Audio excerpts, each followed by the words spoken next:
Scuff D here, and we are live June 17th, 2020. We've got ourselves some new balance patches. They hit while I was at work. It's 7 o'clock. Now I'm finally getting a chance to take a look at the list. I haven't had really an opportunity to play with them and see what we've got here, but it looks like it's kind of an impressive list, focusing in primarily on the word bearers. But there's some other key cards here as well. We're going to go through these, see what we can do, how they look, what our impressions are, at least what my impressions are. I don't know if they're going to be the same as you or not.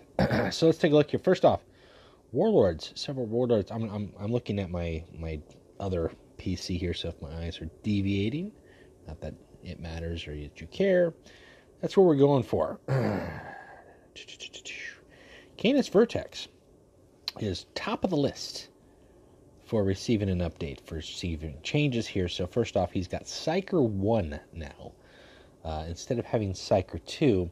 However, his ability now costs 2 instead of costing 3. That's D&D time. We're getting close. That's it. There's no changes to the rest of his armaments. It feels like that doesn't do anything, honestly. I mean, if you're reducing the cost, but you're also reducing the generation, then you're still gaining nothing. I don't see where that factors into anything. And I'm not on the I apologize for clearing my throat. I'm not on the diehard, Canis is OP. He's very powerful. He's the statistics show, but primarily I think what's really shot him up in the charts is not him, because his abilities and his stats have basically been the same for like the last month and a half, 2 months. It is the rise of Desperate Defense and Canis decks who can use this in a clutch play late in the game at 10 energy and be just fine. And then have just 2 giant, fat, beefy units for the cost of 1 with frontline, and then they can sit behind with their fists and blast away. That's really a big problem. This card in general, while it's a nice idea, it's bad in execution. It's causing some problems, not just with Canis, but primarily with Canis as your top offender. So looking at the Canis Warlord, changing just his Psyker, reducing it, but also reducing the cost of it. And that's not just his shield, that's reducing the cost of his psychic abilities from 3 to 2, which includes his cannons. Nothing's changed. I don't know. I feel as if that just doesn't... I think the numbers don't add up. I don't know. I'm not going to go further into detail with that. I mean, it is what it is. That's what's changed about Canis. So perhaps nothing has changed about Canis. Now, Tackett is Proctor. This should be a buff. There is a man on Facebook, and I hope he sees this video, always asking for a Proctor buff. Guess what, buddy? You got your Proctor buff. It happened for months. Buff Proctor, Puff Proctor, Duff Doctor, Scuff Rocktor, Buff Proctor. It's happened, ladies and gentlemen. Tackett Proctor receives a slight adjustment to his ability. He now gives his +1/+1 to adjacent vehicles. So rather than 1 random vehicle on the board, it's going to apply specifically to up to 2 vehicles now that you can place next to Tackett Proctor, so therefore guaranteeing what you're going to buff. And that's actually very, very powerful, very nice late game, mid game. As you progress higher, you want to have a key vehicle gain more health, whether it's be your mortar carrier, whether you have it be your wonderful dragony thing. Oh God, why is the name escaping me right now? The Doombringer, of all things, right? If you want it to be a Defiler. I like the Delta Omegans. I know they don't get as much play, but I do enjoy those guys, especially if you get them buffed with cards like Laz Towel. But that is a very powerful, very nice ability. So I like it. I'm looking forward to seeing some people playing Tackett.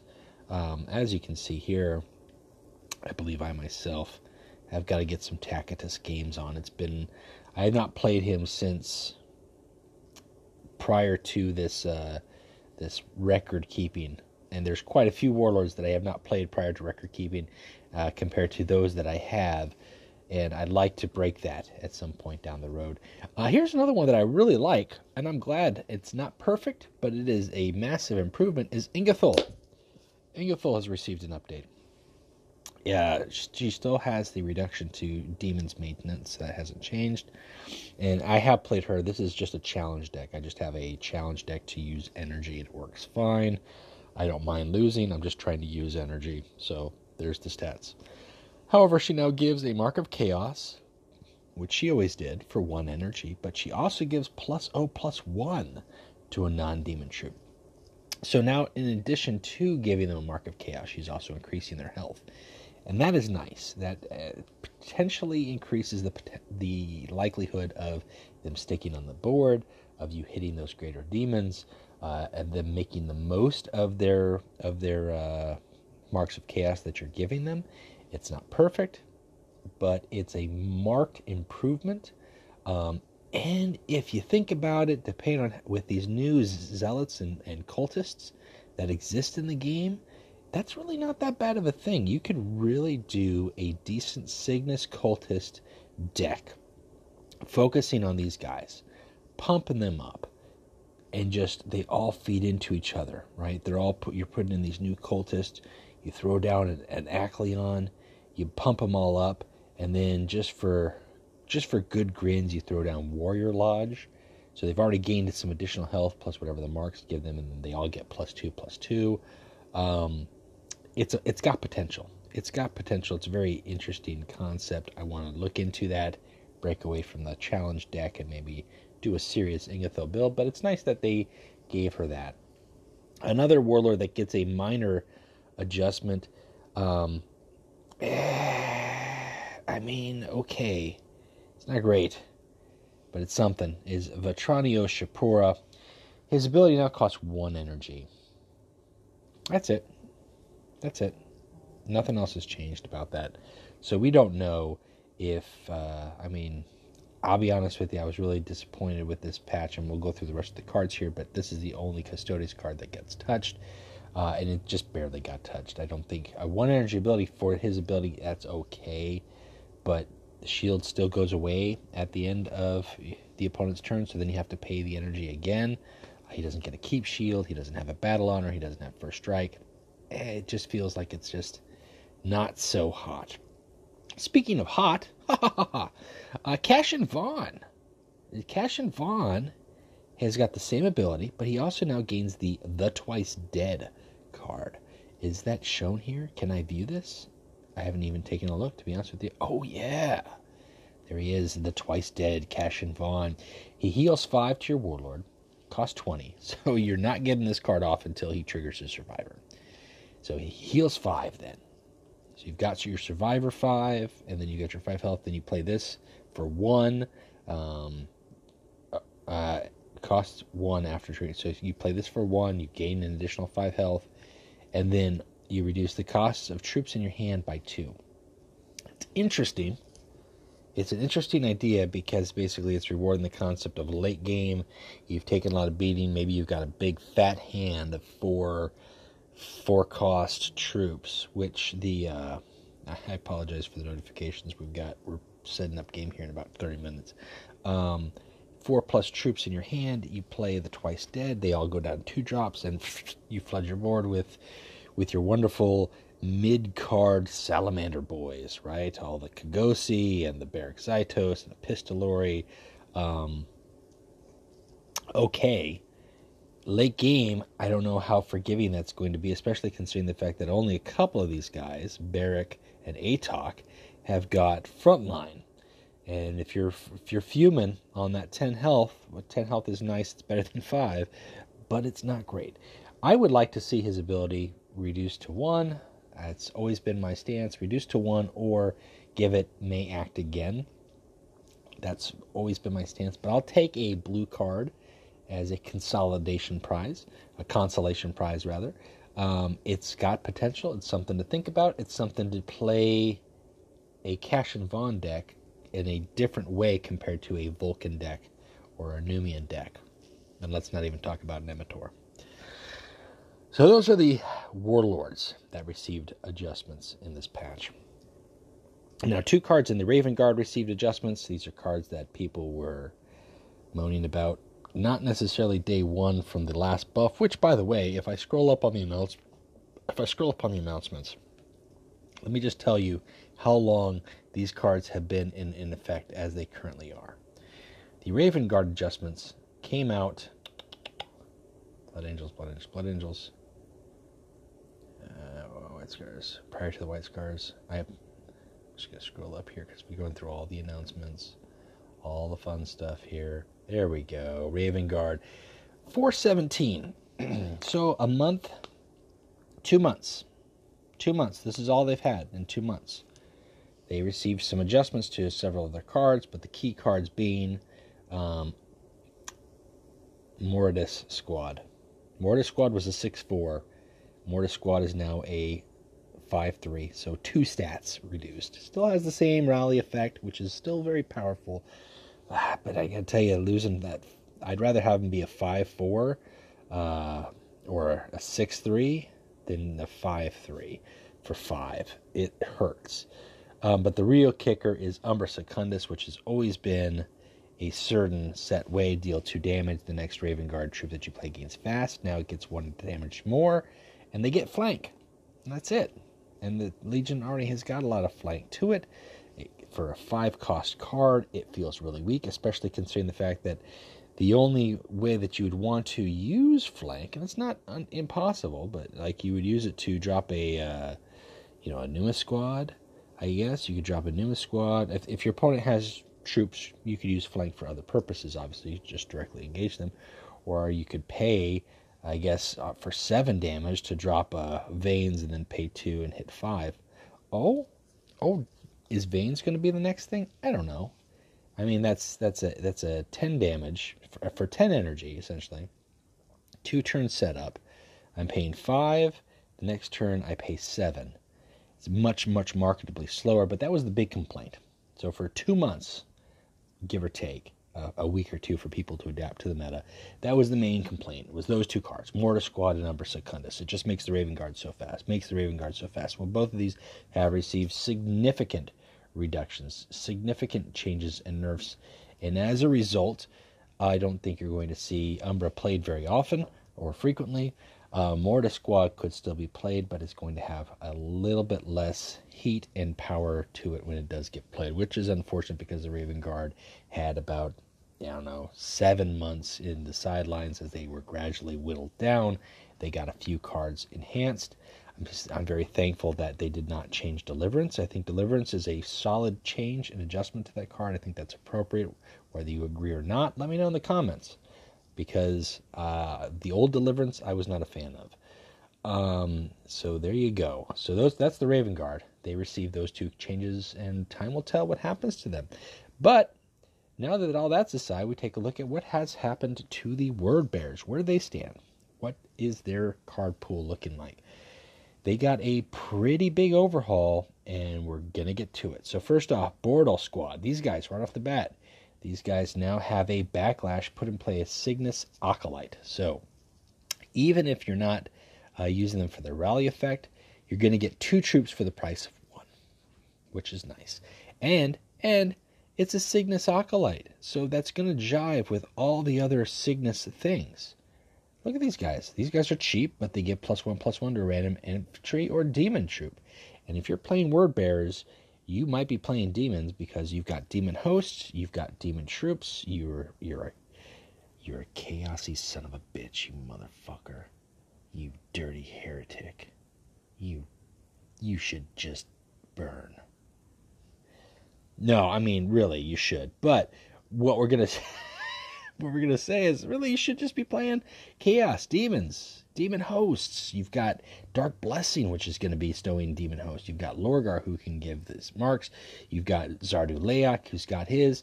You've got Erebus, who's creating a demon, essentially. So, very nice having them having that ability, having the ability to put in the Cygnus, allowing for some synergy with some of the new neutrals. It's just a cheap card, and yet it has value. Daggertall Bikes, though, I really like this one here because they have flank. They retain flank, but their rally is nice because now, as a legion, this legion now has an anti-stealth, and it's a very cheap anti-stealth. Not only is it an anti-stealth, a random enemy with stealth loses it, but then also I can use this troop to flank with. Your Ekretrez is no longer safe on turn 3. I just think that's a really great card. I think these guys who are always kind of on the fence for me with the Word Bearers decks, I think that's a good reason to include one, if not two.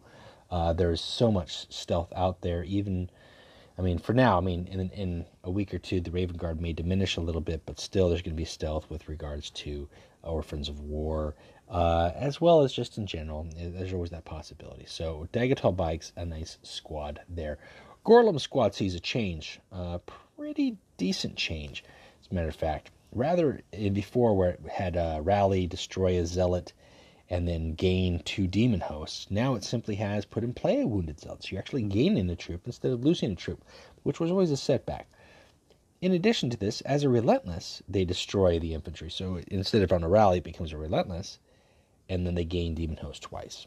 Now, the power to this is the fact that as a relentless, if you play your board right and you're pulling off multiple infantries out there, these guys could retain on the board and gain demon host more than twice. 2 times on the first relentless, 2 times on the next turn, and as demon host stacks and progresses, their stats go up. That was one big thing with these guys was, oh, okay, you got 2 demon host abilities that don't do anything for you, and now what? So now they have the potential that you gain 2, next turn you gain 2 more, the next turn after that, they're still alive, you gain 2 more, and now your stats are going up, and maybe they've gone up because you've played other cards. So that's actually not too shabby. Torgal Squad is next in line. These guys here, these guys have now got Unstoppable, and their Battle Honor, which used to just be gain Demon Host. Now they gain Demon Host and they heal too. So again, longevity here as far as stacking those Demon Hosts. So I like that. I think that's a good, just a simple fix. You're not going to see these guys in every deck, but you are going to see them. Ashen Circle has their attack go up by 1. That's it. They didn't have to change anything else here. I think they had a very solid attack. Sacrifice is very nice. These guys are good. Having them at 5 attack is good as well. So I like that change. Kurthus said here is a good... actually, I think we're going straight to Kurthus said, aren't we? Right to the 5s. But he changed altogether. He still has the sacrifice, which is put in play a greater demon. But to gain him the survivability, because it was such a hard issue, you throw down this 5 cost and he's gone because he's a big target. Now you have the ability to destroy an infantry and gain Survivor 2. And because you've gained Survivor, your sacrifice triggers, you stay on the board, and you can play him again and gain a second greater demon. And if you put Demon Host on him that gives him the hooves, which is Survivor 3, guess what? You can do it a 3rd time. So, very cool. That just skyrockets his value, his usefulness. I like that one. I like that one a lot. Ronger Squad. And these guys here have now gained sacrifice, put in play 2 random cost cultists. And I think before initially these guys put in, they gave like pluses to demons, and it was really hard to pull off. Still not great. I think in terms of like an event play or deck, these guys might come in a little bit more handy because they're giving you board presence. I don't know how often they'll get played compared to like a Dark Brethren or a Diablos Full, who've got also mass potential, who are still very strong and have not had to change at all. But it's a good change, and it kind of lines up with everything else. Bargatal Support. Now, Bargatal Support deals 4 damage, and if the target dies, they gain Demon Host before they just dealt the damage.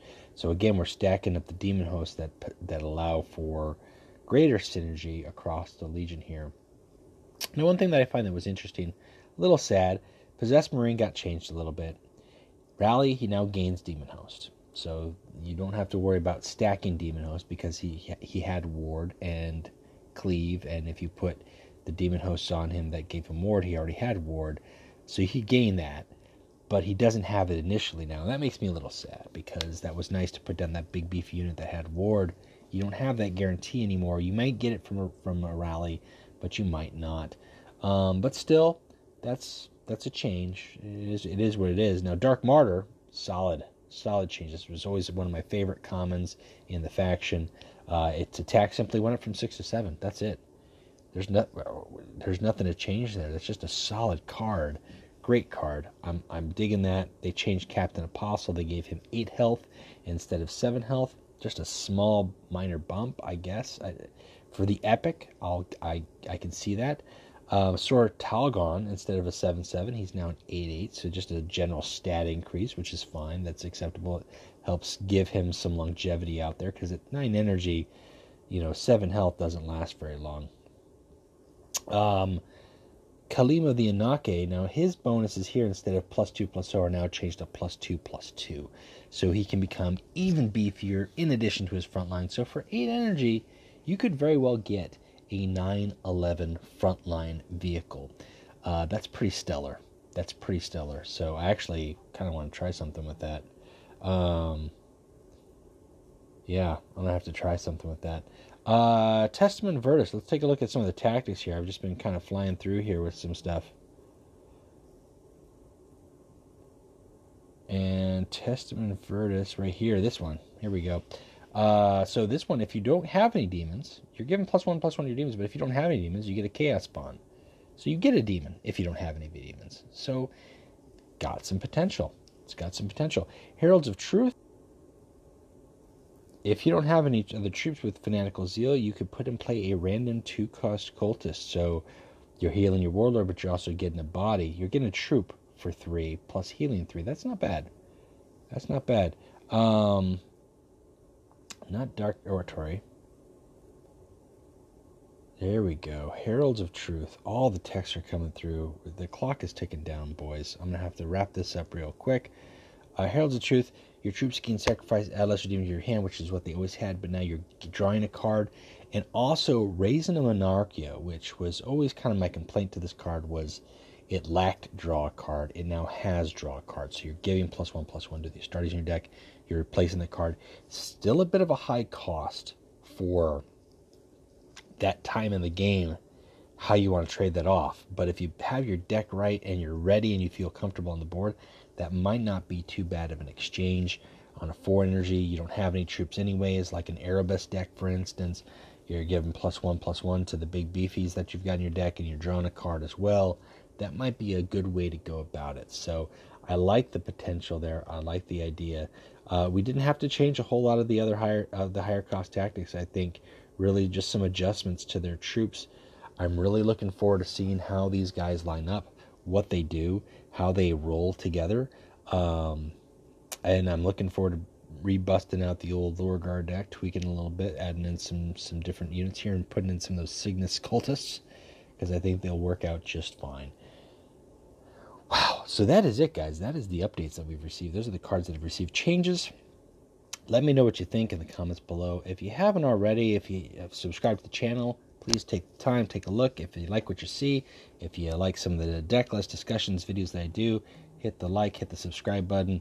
Just ignore all the wonderful notifications that continuously pop up whenever I'm trying to do something. That's just the way it works, man. I'm just doing it on my phone. I'm just trying to do what I can do, and I got to get it done.